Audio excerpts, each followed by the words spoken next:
আচ্ছা, এটি হলো আমাদের ইন্ডিয়ান ফ্যাপসেল টার্টল। এটি আমাদের একটি সংরক্ষিত প্রজাতি, এটি কচ্ছপ, যেটা সাধারণ মানুষের অজানা যে এটি সংরক্ষিত, এই জন্য অনেকে এটিকে ধরে খেয়েও থাকে।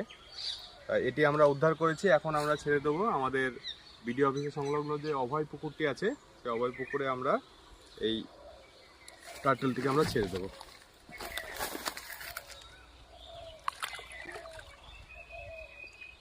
এই কচ্ছপ সংরক্ষণ নিয়ে মানুষের মধ্যে আপনি কি কোনো বার্তা দিতে চান?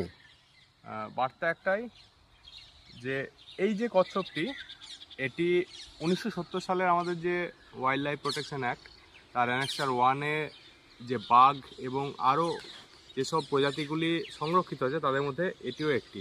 সাধারণ মানুষ এগুলি না জানার কারণে এগুলি অনেক জায়গায় চোরা কারবার হয়ে থাকে, মানুষে খেয়েও থাকে। ভবিষ্যতে যাতে এই কচ্ছপের এই যে প্রজাতিগুলি আরও ভালোভাবে বেড়ে উঠতে পারে, সেটি আশা করব। আপনারা দেখলেন আমাদের একজন শিক্ষক মশাই সতীশ মণ্ডল, ওর দুপুকুর গ্রামে বাড়ি। তো ওর একটি কচ্ছপকে উদ্ধার করেছিল। কিছুজন এই কচ্ছপটি পায় এবং এটিকে খাওয়ার চেষ্টা করে। ও তাদের কাছ থেকে এটিকে উদ্ধার করে নিয়ে আসে। তারপরে আমরা দেখলাম একটা সেফ জায়গা, আমাদের বিডিও অফিস আছে, বেলডাঙ্গা 2 যে বিডিও অফিস, সেখানে একটি অভয় পুকুর আছে। তো সেই অভয় পুকুরেই আমরা দুজনে মিলে সিদ্ধান্ত নিই, এই মুহূর্তে আমাদের যে আশেপাশের জলা জায়গাগুলি আছে সেগুলোতে জল নেই। তো সেই জন্য আমরা এই অভয় পুকুরেই এই কচ্ছপটিকে ছাড়ার সিদ্ধান্ত নিলাম। কচ্ছপ আমাদের জন্য পরিবেশের জন্য খুবই একটা ইম্পর্ট্যান্ট অ্যানিমাল, কারণ আমাদের যে জলাশয় থাকে, জলাশয়টা